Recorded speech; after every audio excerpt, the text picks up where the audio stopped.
วัดโพชัยแล้วก็ตอนพอเสร็จธุระที่วัดโพชัยก็มาส่งอาตมาที่ป่า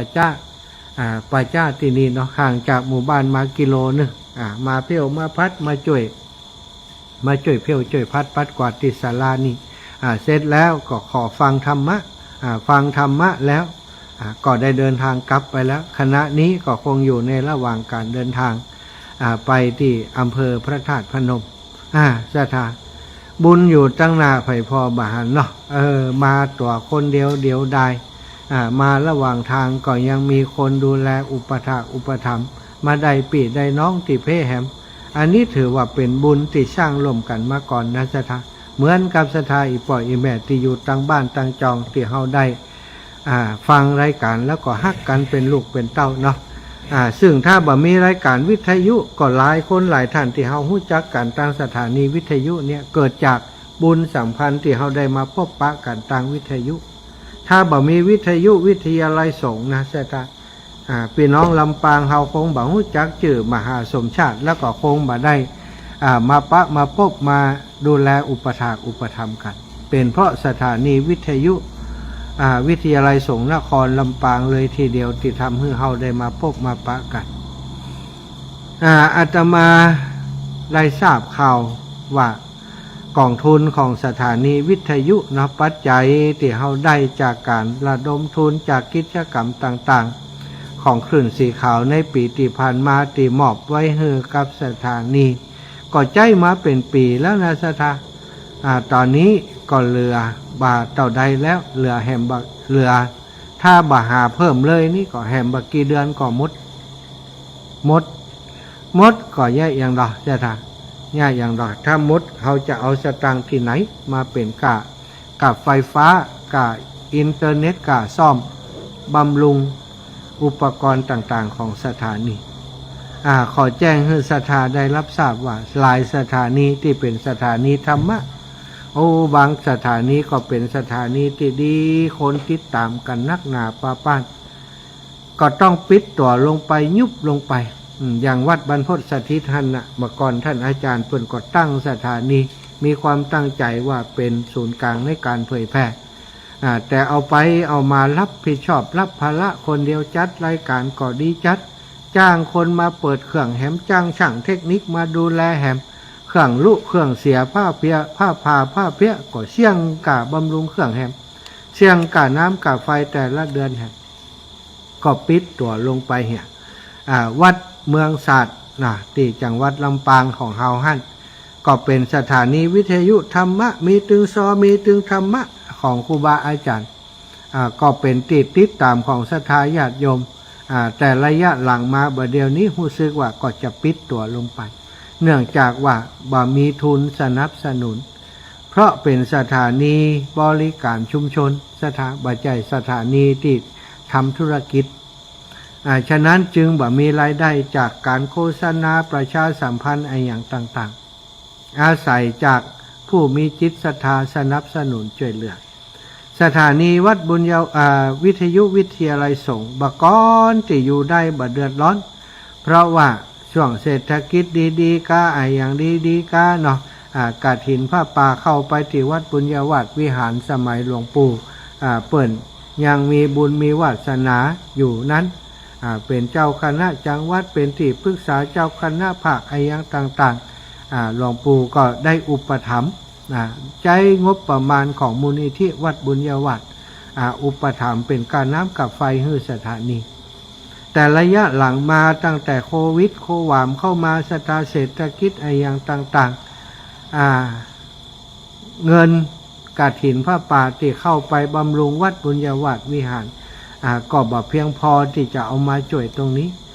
ฉะนั้นทางครูบาอาจารย์ก็เลยหันว่าถ้าจะให้วัดบุญญาวาสวิหารเปิ่นอุปถัมภ์อยู่อย่างอี้ต่อไปก็ลำบากเปิ่นเหมือนกับเป็นการรบกวนเปิ่นบ่ฮู้จบก็เลยได้ขอฮื้อตังวัดเนี่ยได้แยกหม้อเนาะได้แยกหม้อในส่วนของสถานีฮื้อกับสถานีวิทยุวัดบุญญาวาสวิหารหรือว่ามจร.วิทยาลัยสงฆ์นครลำปางซึ่งเมื่อก่อนนั้นมจร.ตั้งอยู่หั่นแต่พอย้ายไปอยู่ติเกาะคานั้นสถานีก็ย้ายตัวไปบ่ได้สถาน เพราะว่าติดข้อกฎหมายการย้ายต่างๆมันมีระเบียบอย่างที่เปิ้นควบคุมอยู่ก็เลยย้ายไปบ่ได้แต่ต้องใจสถานที่วัดบุญญาวาสวิหารอยู่แต่อย่างใดก็ตามเมื่อเปิ้นได้อนุเคราะห์สงเคราะห์ฮื้อใจสถานที่แล้วก็เปิ้นมีหม้อไฟฮื้อเรียบร้อยแล้วก็ได้หันว่าแต่ละเดือนนี้บ่ธรรมดาที่ผ่านมาบ่ฮู้กี่ปีที่มูลนิธิวัดบุญญาวาสได้ดูแลอุปถัมภ์อยู่ปีเดือนละ 3-4 ปัน 4-5 ปันซะถ้าซ่อมเครื่องทีหนึ่งก็หลายตังค์แล้วก็สถานีวิทยุเครื่องส่งห้องส่งเนี่ยเครื่องส่งสัญญาณต่างๆนี่มันจะต้องอยู่ในห้องแอร์ที่เย็นต้องใส่แอร์ต้องติดแอร์ให้มันกาไฟแต่ละเดือนก็จึงประมาณ 4-5 ปันอย่างที่บอกสถาไปเขาได้มีเงินอยู่ตอนนั้นได้มอบปัจจัยให้กับกองทุนสถานีวิทยุ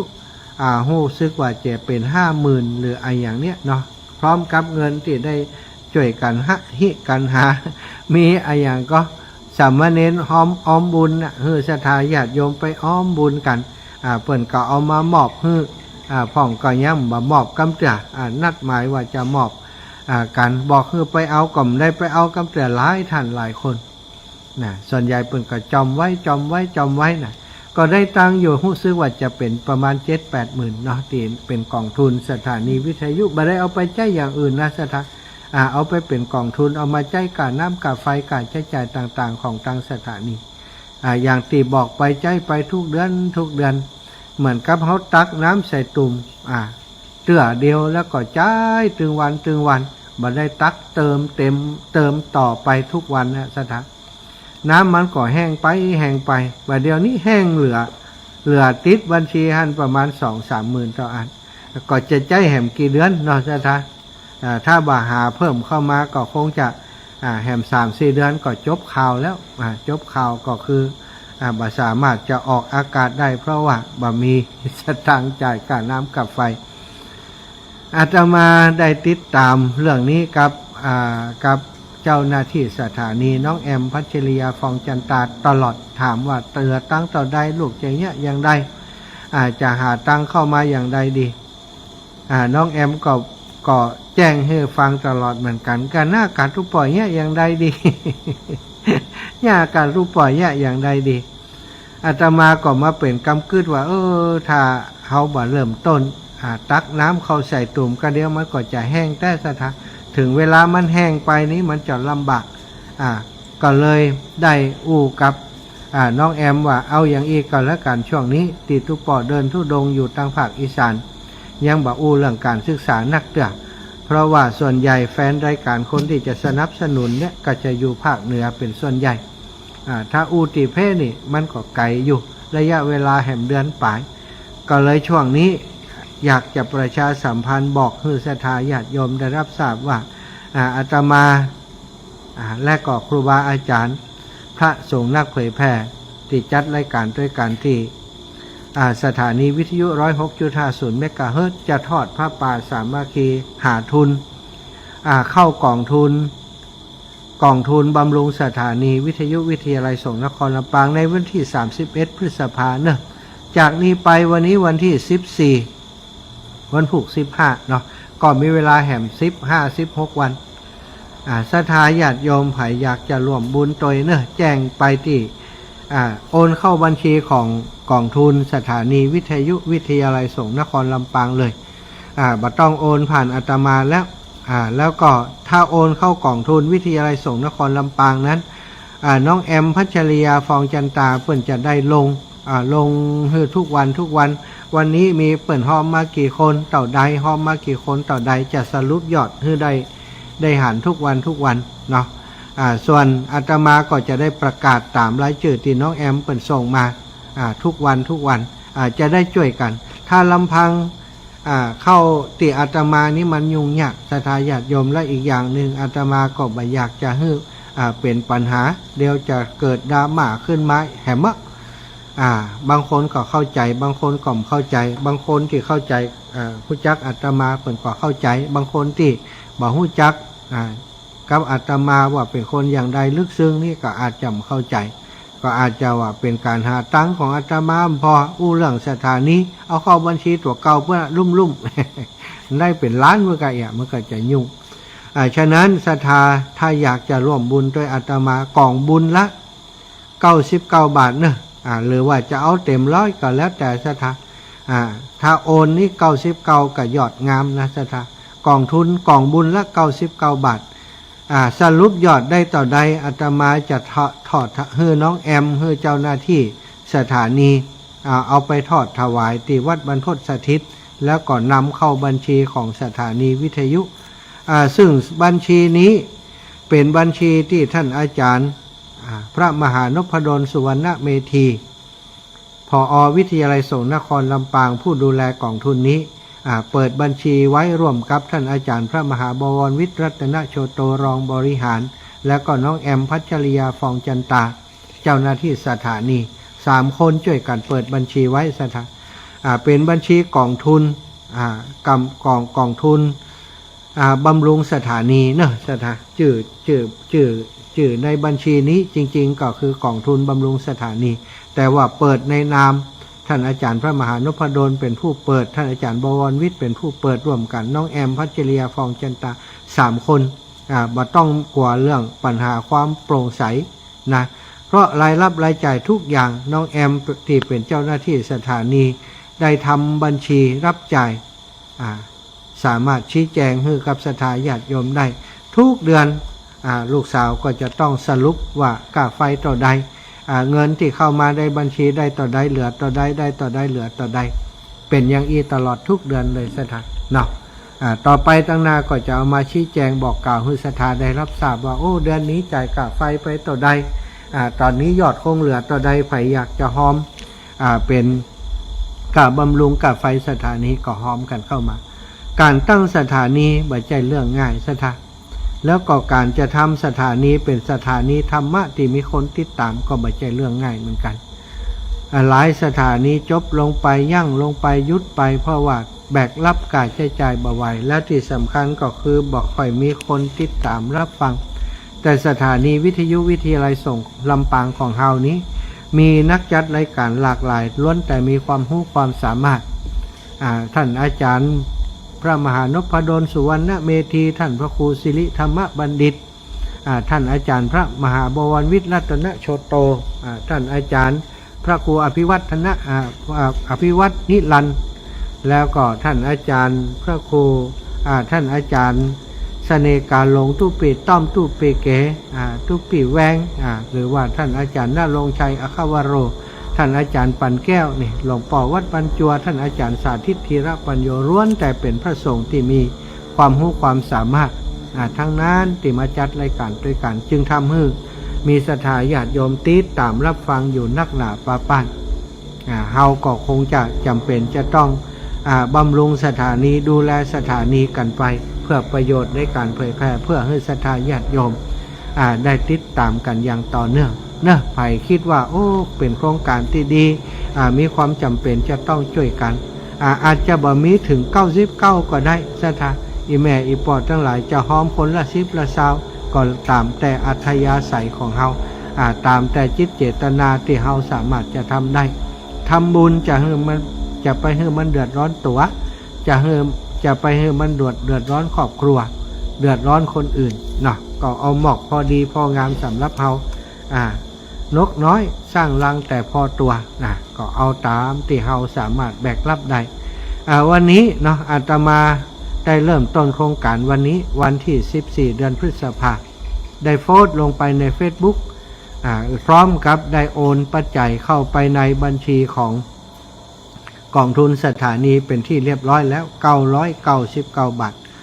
999ใครจะเอาไปตีเป็นหวยก็แล้วแต่นะถ้ามันออก999แบ่งอาตมาจิม นะ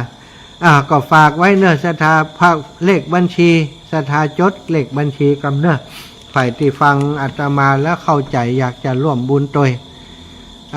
เลขบัญชีของบัญชีกองทุนบำรุงสถานีจะเป็นชื่อของจะขึ้นว่าพระมหานพดลสุวรรณเมธี หรือว่าวงเล็บมีคำเหลืองนะขึ้นมาในถ้าเขาโอนมันจะมีชื่อของท่านอาจารย์พระมหานพดลขึ้นมาจริงๆแล้วมี3คนเป็นเจ้าของบัญชีเนอะบัญชีกองทุนเนี้ยจะขึ้นชื่อของท่านอาจารย์นพดลถ้าเป็นอย่างอี้ศรัทธาก็มั่นใจได้เลยสามารถโอนได้เลขที่บัญชีของธนาคารกรุงไทยบัญชีของธนาคารกรุงไทยชื่อพระมหานพดลสุวรรณเมธีขึ้นต้นนะเลขที่บัญชี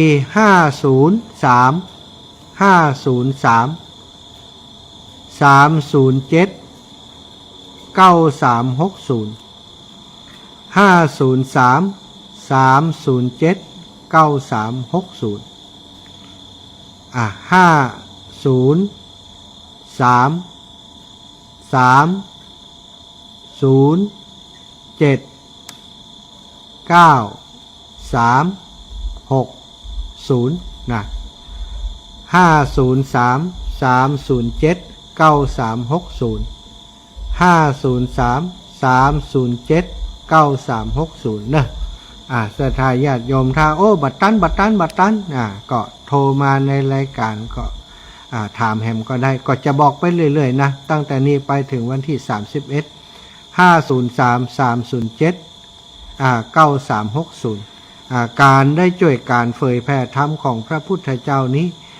โดยเฉพาะช่วยกันบำรุงสถานีนี้เกิดประโยชน์มหาศาลนะสถาอาตมาหันมี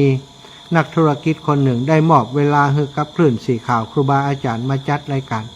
อย่าง20 นาฬิกาถึง22 นาฬิกาที่กำเดียวนี้ที่อาตมาจะจัดไปที่คลื่นสีขาวนั้นมีคุณโยมท่านหนึ่งระบุนามบอกชื่อก็ได้คุณโยมดารุณีซึ่งเป็นนักธุรกิจเกี่ยวกับปุ๋ยนะอยู่ทางภาคเหนืออยู่ทางเวียงป่าเป้าเปิ้นก็ไปเจ้าสถานีแต่ละสถานีหลายที่หลายแห่ง8จังหวัดภาคเหนือเจ้าได้เปิ้นก็เอามาทำธุรกิจตอนกลางวันส่วนใหญ่เปิ้นก็จะมีเวลาของเปิ้นก็เอาทำธุรกิจช่วงนั้นช่วงนี้แต่ช่วงที่เปิ้นบ่ได้เอามาทำธุรกิจเปิ้นก็มอบเวลานั้นให้กับครูบาอาจารย์จากการเป็นนักธุรกิจน้อยๆสถาบัดเดี๋ยวนี้เป็นคนที่มีความสุขในครอบครัวมีธุรกิจที่ใหญ่โตขึ้นมีความสุขพ่อแม่ก็มีความสุขลูกเต้าก็มีความสุขธุรกิจก็เจริญรุ่งเรืองอันนี้ก็ถือว่าประโยชน์จากการที่เพิ่นได้อันคือเวลากับสถานีศรัทธาญาติโยมอันการบุญการกุศลการช่วยการเผยแพร่ธรรมของพระพุทธเจ้านั้นเพียงแก่เฮาได้ช่วยบำรุงสถานีก็เท่ากับว่าเฮาได้ช่วยเปิดโอกาสให้คนที่เพิ่นสนใจฟังธรรมะนี่อยู่ทั่วทุกหอละแห่งได้ฟังธรรมะทุกวันเท่ากับบุญก็จะเติมไปหาเฮาทุกวันอาตมาเป็นคนจัดรายการอย่างอี้ได้บุญได้กุศลศรัทธาติดให้ฮอมมาก็จะได้บุญได้กุศลเช่นเดียวกับที่หมู่อาตมาครูบาอาจารย์พระสงฆ์องค์สังฆเจ้าเพิ่นจัดรายการเหมือนกันเนาะฉะนั้นก็ขอเมตตาจากศรัทธาอีป่ออีแม่ญาติโยมทั้งหลายโยมป่อโยมแม่ทั้งหลายที่ฟังรายการทางสถานีวิทยุก็ดีทาง Facebook ที่เป็นเพื่อนกันทาง Facebook ก็ดีช่วยกันอุดหนุนจุนเจือช่วยเหลือสนับสนุนการเผยแพร่ทำคำสอนของพระพุทธเจ้าทางสถานีวิทยุ 106.50 เมกะเฮิรตซ์ด้วยกันจิ้มคนละเล็กคนละน้อยสถาบ่มีนักมีหนาถ้ามีนักพอจะร่วมบุญได้กล่องละ99ก็ร่วมบุญเป็นกล่องไปเลย1กล่อง99 บาทเนาะถ้าอีแม่มีบ่นักอาจารย์สักเช้าได้ก็มีปัญหาเช้าก็ไปเปาะกับเช้าอื่นก็จะได้เป็นเงินหมื่นเงินแสนได้ที่สุดได้เหมือนกันศรัทธาอีปอยอีแม่เนาะจะไปดูถูกเงินน้อยจะไปกอยวาสนาจะไปดูหมิ่นว่าบุญเป็นของเล็กน้อยถ้าเฮาทำไปทุกวันเงิน10เงิน20สะสมไปทุกวันก็เป็นเงิน100หมื่นปันได้เหมือนกันฝากไว้เนอะศรัทธาญาติโยมทั้งหลายพอเวลาก่อน19:50 ปะทุใจดำจ้ะบ่แบ่งกันโทรกันแล้วกะ0808844173เนอะ0808844173ศรัทธาญาติโยม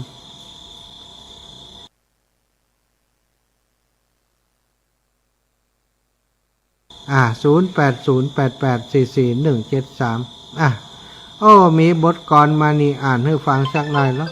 มานะไปไม่หยุดยั้งเสริมพลังจิตละ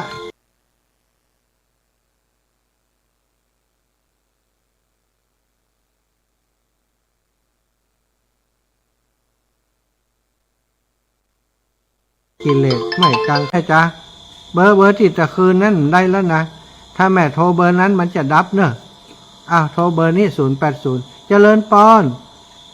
นมัสการครับแฟนพันธุ์แท้แฟนพันธุ์แท้สาธุโอ้ท่านมาที่วัดป่าหินกันครับมาเจอกันครับไปกันมาวัดป่าหินแล้วอันตอดพระป่าวัดป่าหินนี่เลยครับได้กันและปานสตางค์นี่ไปไว้ที่อันลำปางก็ได้เลยครับได้น่ากะครับมาตอดพระป่าวัดป่าหินเลยครับโอเคจังไหมป้ากันวัดป่าหินเนาะครับสาธุกำลังใจนะครับสาธุขอบคุณแฟนพันธุ์แท้แฟนตัวจริงเจริญปอนแม่บัวลอยสายเขียวเบิร์ตจะขึ้นต้าแล้วเนอะการราชการท่านย่างงครับนี่แม่ว่าใจย่าให้งงวันหนึ่งเพราะว่าตะวามันจำเป็นแม่วันนี้ได้ละกะใจแม่ว่าอันเนี่ยนี่ว่าท่านจะมาต้านปลาตอนที่ว่าท่านจะกลับมาถึงวัดน่ะอันนั้นจะเป็นของอันการศึกษาแม่แต่อันนี้นี่เป็นของวิทยุนี่ให้เราออนขอต้านไปเลยให้ละอ่อนขอตานไปเลยเพราะว่าได้ต่อได้นี่มันจะมีหยอดให้หู้อยู่ไอ้แม่อันนี้แม่จะส่งเอาเนาะแล้วแม่ว่าจะไปต้านพระปารวมท่านมีบุญหนักนุ่นหลายจะไหวเนาะจะไปแผ่เมตตาเจ้าอีแม่ต้องมาแผ่เมตตาวันนั้นนะเจ้าออกอากาศด้วยวันที่ท่านมาถึงเลยกันเจ้าอันนั้นเขาจัดตานให้โรงเรียนแต่ว่าของอันนี้เขาตานให้เขาอันถวายให้กับอันสถานีเขาก่อนวันที่31 พฤษภาคมเนาะอันวันที่31นี่แม่ไปเจ้าเนาะ31ไปแต่เฮาตานกันตั้งอากาศเอาอีแม่เจ้าไอ้แม่จะไปความท่านมาถึงกันน่ะเจ้าแต่ว่าโอ้ท่านบุญนักบุญหลายท่านเฮาจะได้ไปเจอไปแผ่เมตตาให้อันแล้วก็เฮาได้บุญแผ่ไปนักๆนี่น่ะเจ้าถูกต้องเมื่อท่านได้แผ่ไปนักๆท่านบุญนักเที่ยวนี้ขออัดดีๆกำเถอะ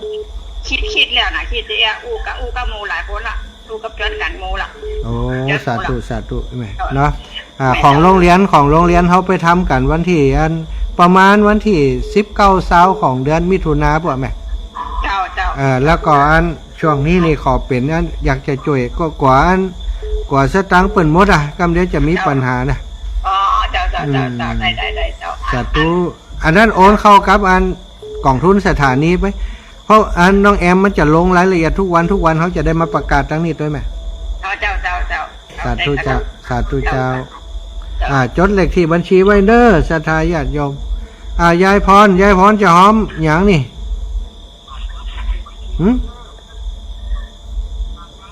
น้องมีท้องหรื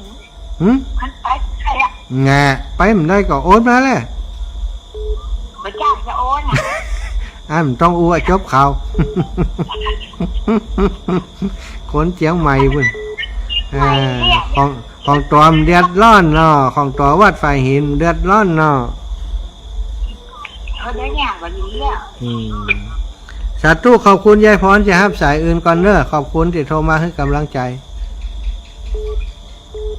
เจริญพรท่านใด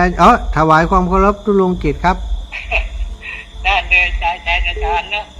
ไม่เป็นไรไม่เหนื่อยเงินการทองนี่มันน่ารู้เหมือนกันเนอะอันไหนก็ดีช่วยเนาะอาจารย์ก็ดีแล้วแข็งเลยสาธุหมดลมหมดเรื่องนะใช่แล้วโอ้ขอบคุณคำนี้จังเลยหมดลมก็หมดเรื่องเจริญบอนแม่เกศรชัยวุฒิแม่จะพร้อมไอ้บำรุงสถาน200นะเจ้า200แม่ได้เบอร์แล้วล่ะกี้ได้เบอร์บัญชีแล้วแต่ว่าเป็นว่าจะแจ้งชื่อแจ้งที่ไหนแจ้งที่ท่านคะแม่แจ้งชื่อตีแม่ส่งสลิปได้อยู่แล้วเนาะแม่ส่งสลิปแม่ส่งประจ้างแจ้งมาติเฮานี่ก็เดี๋ยวเขาจะแจ้งลูกแอมเอาจ้ะแม่บำรุง200เนอะแล้วแม่จะโอ อนเข้าบัญชีปูตาก็ว่าบัญชีท่าน อีแม่โอนเข้าบัญชีพุ่นอ่ะเดี๋ยวเขาจดไว้เอานี่โอนเข้าบัญชีของสถานีเลยถ้าแม่โอนไปแล้วแม่จะแจ้งที่ท่านเด้อเจ้าได้เลยได้เลยเจ้าสาธุนะแม่นะอนุโมทนาบุญอยู่แม่อยู่ดีมีสุขเนอะแม่เย็นบ้านทับหมักนึกว่าลืมกันแล้วไปลืมนะอันนี้อันแม่บาทจากขอโอ้กับมหากำเนาะเจ้าแม่มันนั่นยิงแม่รับตื่นได้ยินไฟว่าหันทุเจ้าที่ไหนน้ำหน้านะอ๋ออันโยมคนหนึ่งแกอันขับรถมาตั้งหลังเขาแล้วแกหันทุเจ้าเดิน2 ตนแกก็เลยมาจอดอันรถตั้งนานอยากอันจอดรถแล้วแกก็ถามโหอีกรูปหนึ่งไปไหนแล้วอาจารย์นี่น่ะมันหัน2 รูปตีอันมันป้ากันกลางๆนะมันถ้าจะตาลายก็ไอ้แม่ก็รับตื่นมาได้ยินหน่อยรับมันฮะตาลายพูดอย่างพูดกับโม่หน่อยอันนี้แม่จะแม่จะอุ้มมหากำเนาะเจ้าอีแม่จะครบงกหรอวันที่17 มิถุนายนอีแม่จะใครพร้อมพระมหาอ๋อเจ้า17แม่ครบงกหรอกได้72อีแม่ก็จะโอนไปคือมหาแล้วตอนนั้นที่17จะอยู่ไหนหมู่หวานเนาะอ๋อได้เจ้าอีแม่ได้เลยได้จ้ะก็เจ้าเพราะว่าสตังของแม่มันจะยกมืออย่างลูกแม่มันย้อมหยาดที่เขามาหอมมันเอามันได้ยินแม่น้าหนังไว้มันหัวน่ะที่แม่จะมันมาแม่จะตั้งน้องอยู่บัญชีโอนตื้อมาหาแล้วก็ตั้งมาแสนน้องไว้แล้วก็ไว้แถมบาทแล้วก็ว่าแถมคมชิ้นน้องก็โลกจ้าตู้เจ้าวันที่17นะแม่จะให้ลูกแม่โอนไปบัญชีมหานะเจ้าได้เลยสาธุเจ้าแม่จะทำบุญวันเกิดแม่ก็จะโอนไปพร้อมมหาจะเอา10,000 เดียวพอเด้อเอา10,000 เดียวพอเด้อสาธุเจริญพรไม่เพ็ญเกือบไม่ทันราชการเจ้าหลานเจ้าแม่สบายดีกว่าเจ้าสบายอยู่ป่ะเจ้าแม่เจ้าอาจารย์เร็วแม่จะส่งจะโอนเงินจะลงดอยกันเนาะเจ้าได้เลยแม่เนาะให้อย่างใดแล้วก็จะโอนเงินจำเจ้าได้เลยหลวงปู่วันที่19หลวงปู่19เจ้า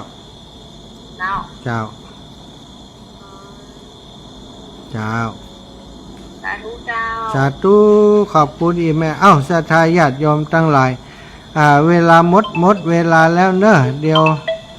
ไปพบปะกันปุณณสถานีวิทยุ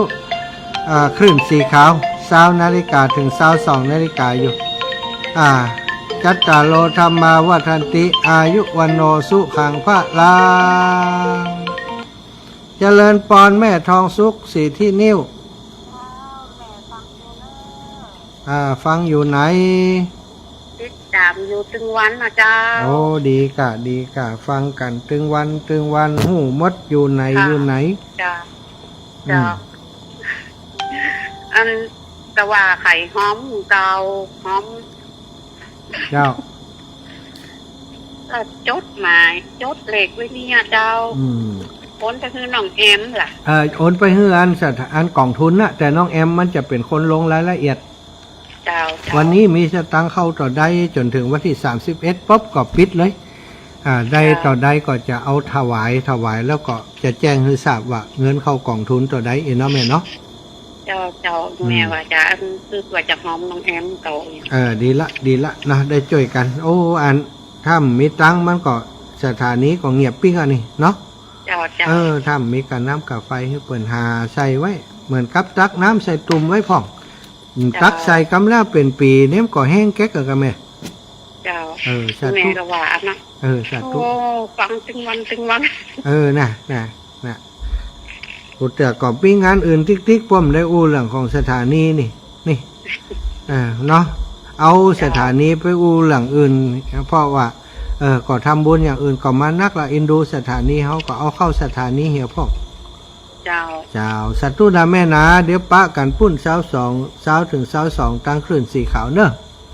เจ้าเจ้า สาธุสาธุ สาธุ อ้าวศรัทธาญาติโยมต่อไปก็จะไปเจอกันที่คลื่นสีขาวแม่วินนาจะลาแม่วิน จะเข้ารายการไปคลื่นสีขาวก่อ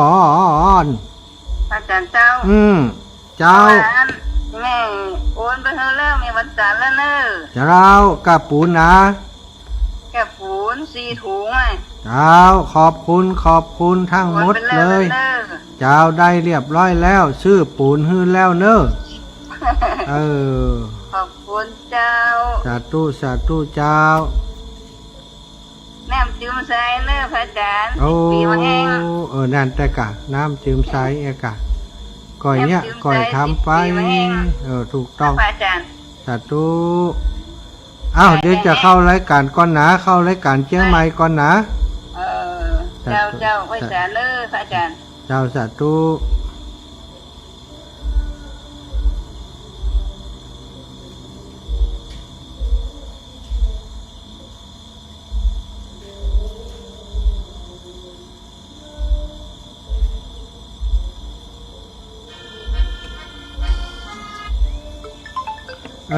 เปิ่นหูเนา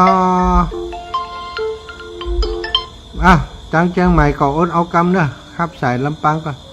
เจริญพรแม่เรือนคำตาเทพ เจ้า